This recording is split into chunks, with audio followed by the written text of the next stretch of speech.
ነቢዩና መሐመድ ዓለይሂ ሰላቱ ወሰላም ሰይዱል ሙርሰሊን መካ ላይ ጥሪውን ይዘው ሲነሱ እንደዚህ ሰው አልነበረም። ቁጥራቸው ትንሽ። እነሱንም ቁረይሽ መከራ ታበላቸዋለች። ቢላል እዛ ድንጋይ ይጫናል፣ ከባብ ጀርባው ይቆስላል። ችግር ውስጥ ነው የነበሩት።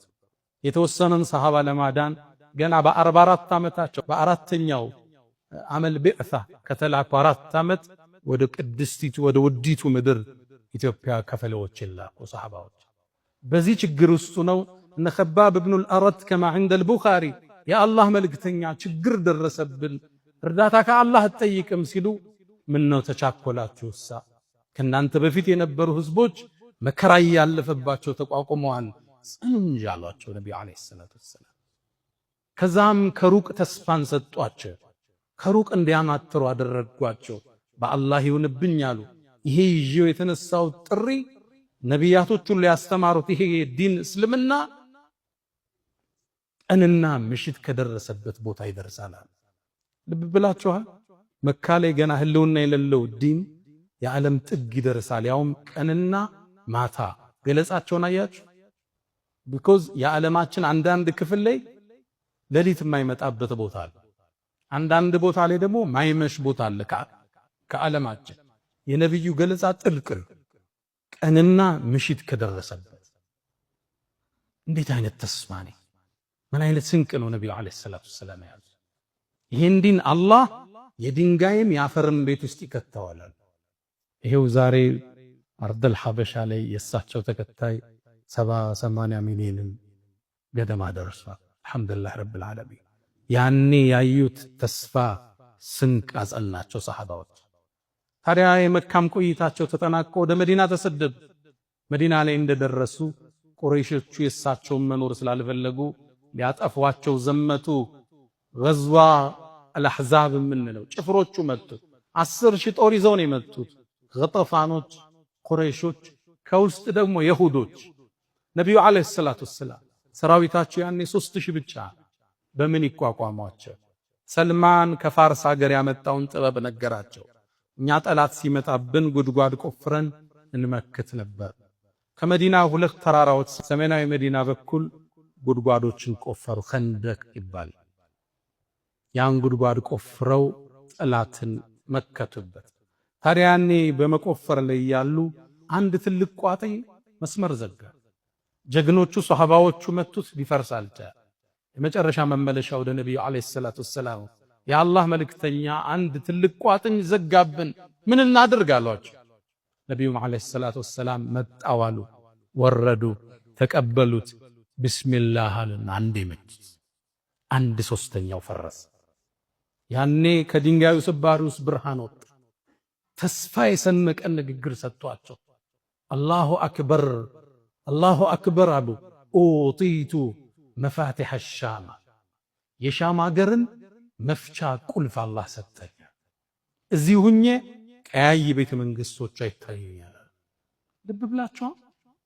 መዲና ውስጥ ያለ አንድ ትልቅ መሪ ነቢይ፣ በጠላቶቹ በ10,000 ጦር የተከበበ ነቢይ፣ ዓለምን ከፍቶ አረቡን ከፍቶ ተሻግሮ አሁን ያለችበት ሶሪያ፣ ጆርዳንን፣ ለበነንን፣ ግማሹን ቱርኪያ የያዘውን የሻም ግዛት ምከፍትበት ቁልፍ ተሰጠኝ ሲል ምን አይነት ተስፋ ነው ነብዩ አለይሂ ሰላቱ ወሰላም? ለሰሃቦቹስ ምን አይነት ተስፋ ነው እየሰጧቸው ያለው? ከዚህ ወጠን ገና ዓለምን እንገዛለን እንደሚል ስንቅ ሰጧቸው። ሁለተኛ ነሱና አሁንም ድንጋዩን አለቱን መቱት። 1/3 ደግሞ ተሰባ፣ ብርሃንም ወጣ። ነብዩ ማስከተሉ በአላህ ይንብይ የፋርስ ሀገር መክፈቻም ቁልፍ ተሰጠኛ። አሁን ኢራን ኢራቅ የምንለው ግዛት የፐርሻን ኢምፓየር ነው ያለ አካባቢ፣ እሱንም ከፍትበት ቁልፍ ተሰጠኝ። ነጫጭ ቤቶቹ ይታዩኛል። ልብ ብላችኋል። አሁን አንድ ገጠር ላይ ያለ ግለሰብ የዋይት ሃውስ ቁልፍ ተሰጠኝ ቢላችሁ፣ ወይም የሩሲያው ክሬምሊን ቤተመንግስት ቀዩ ቤተመንግስት መክፈቻ ቁልፍ አግኝቼ ሁለቱን ግዛት እቆጣጠራለሁ ቢላችሁ ሩቅ ተስፋ ነው አይደል? ረሱሉ ግን ይሄን ነበር የሰለም። ይሄን የሰሙ ሙናፊቆቹ በነብዩ ላይ ያሾፉ። እንዴ የአላህ መልእክተኛ እኛ ወጠን ሽንት ቤት መጠቀም አልችል ብለን ገና ሄደን ከፍታለን ይላሉ። ማ ወዐደና አላሁ ወረሱሉሁ ኢላ ጉሩራ። ይሄ የውሸት ቃል ኪዳን ነው። ሶስተኛም መጡት፣ አመድ ሆነ፣ ብርሃንን ፍንጥቅ ብሎ ወጣ። የየመን መክፈቻ ቁልፍ ተሰጠኝ፣ የሰንዓ መግቢያ በሮች ይታዩኛል። ረሱሉ ዓለይሂ ሰላቱ ወሰላም ይህን ትውልድ ያሻገሩት በጠነከረ ተስፋ ውስጥ ነው። አሁን ያለንበት ተጨባጭ አትዩ፣ እንሻገራለን የሚል ስንቅ ነው የሰጧቸው። ለዛ ነው ያንን ነቢይ ያልተላከበትን ዘላን የአረቢያ ትውልድ ኮትኩቶ በተስፋ በኢማን አንጸው ፐርሻን ኢምፓየር የምትሉት ሮማን ኢምፓየር የሚባለው ድባቅ መጥተው የዓለም ሀያላን መንግስታት መሆን ይችላል። እስኪ አንዲት ተምሳሌት እናንሳ። ሀጀራ እናታችን ሀጀር ኢብራሂም ዓለይሂ ሰላም መካ ላይ ነበር ትተዋት የሄዱት።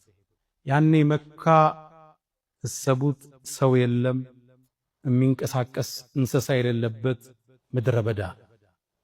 ያኔ መካ ዛፍ ሳር የሌለበት ውሃ የሌለበት ለጥ ያለ በረሃ ነው። መካን ያኔ ስትመለከታት ከዓባ ያልተገነባባት በፀሐይ የጠቆሩ ተራሮችን የያዘች ንፋስ በሚያነሳው አቧራ የተሞላች ምድረ በዳ ከሕፃን ልጇ እስማኤል ጋር ኢብራሂም አስቀምጠዋት ተመለሱ። እዚህ ውስጥ ምን ይታያችኋል? ሞት እንጂ እዚህ ውስጥ መጥፋት እንጂ ምን ይታያችኋል? ሀጀርም ደነገጠች። ኢብራሂም ጥሏት ሲሄድ ለማን ነው የምትሆን? መልስ የለም። ጠየቀች፣ መልስ የለም። አላህ ነው እንዲያዘዘህ አለችው። በአንድ ዘገባ ራሱን ብቻ አንቀሳቀሰ ይላል ነቢዩላህ ኢብራሂም። አንድን ቃል ተናገረች፣ ተስፋን ያዘለ እንደሱ ከሆነማ አላህ ይጥለንም አለች። ሀጀር ተቀመጠች። እዛ ምድረ በዳ ላይ የያዘችው ውሃ አለቀ፣ ምግቧ አለቀ፣ ጡቷ አደረቀ። ሕፃኑ እስማኤል ያለቅሳል ዓለይሂ ሰላም።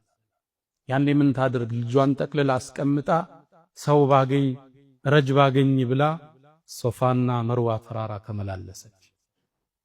ከሶፋ ትነሳለች፣ ወደ መርዋ ተራራ ትወጣለች።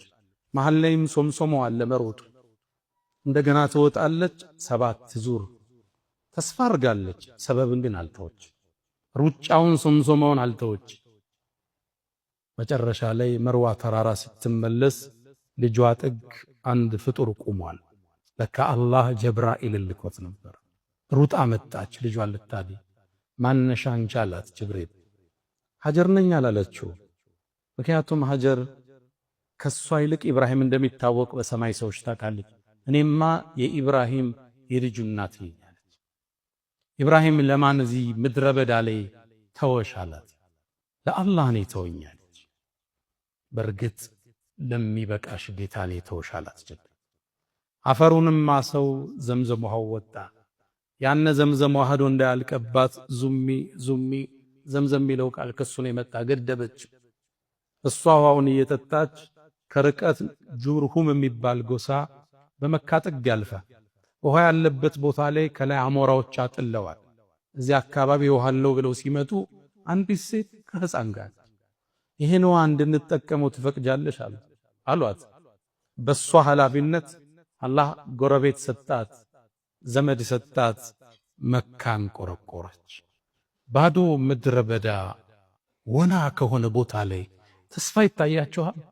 ዛፍ የሌለበት ሳር፣ ውሃ የሌለበት እንስሳ የሌለበት እዚህ ድቅድቅ ጨለማ ውስጥ ነገን ማማተር፣ ብርሃንን ማማተር የነቢያቶች ትልቅ አቅም። ነቢዩላህ ኢብራሂም ባሏንም ብትወስዱ ጣዖታትን ሰበር ክብር ሊያቃጥሉት ተነሱ። እሱን ለማቃጠል እንጨቶችን ሰበሰቡ። ለወራት እሳቱን ሲያነዱት ከላይ ላይ የሚያልፉ አዕዋፋት እየጠበሳቸው ይወድቁ ነበር። ተስፋው ግን እንደሰነቀ ነው። በወስፈንጠርን እሳት ውስጥ ጨመሩት። ተስፋው ላይ እንደጸና ነው ኢብራሂም ዓለይሂ ሰላም። እሳቱ ነዶ ነዶ ከቀናት በኋላ ኢብራሂም ሲወጣ የተቃጠለው የታሰረበት ገመድ ብቻ ነው። ነቢያቶች ትልቁ ስንቃቸው ተስፋ ነው። አላህ ዘንድ ያላቸው እውነተኛ ተስፋ። አላህ አይጥለንም፣ ይህን ችግር እንሻገረዋለን፣ ፈተናውን እናልፈዋለን ቢለው ስንቃቸው። ነቢዩላህ ሙሳ ዓለይሂ ሰላም ፍርዓውን ከናፍንጫው የታጠቀ ሰራዊት ከጀርባ ሲያሳዳቸው ህዝቦቹ ተደረሰብን ሲሉ ከፊት ለፊት ባህሩ ሲጠብቃቸው አንድ ተስፋን ያዘለ ተወኩልን ያዘለ ቃል ተናገረ። ጌታዬ ከኔ ጋር ነው፣ መውጫውን ይመራኛል አላቸው። በእርግጥም ባህሩን በዱላው እንደ መስታወት ከስክሶ ከሁለት አቁሞ ህዝቦቹን አሻገረ።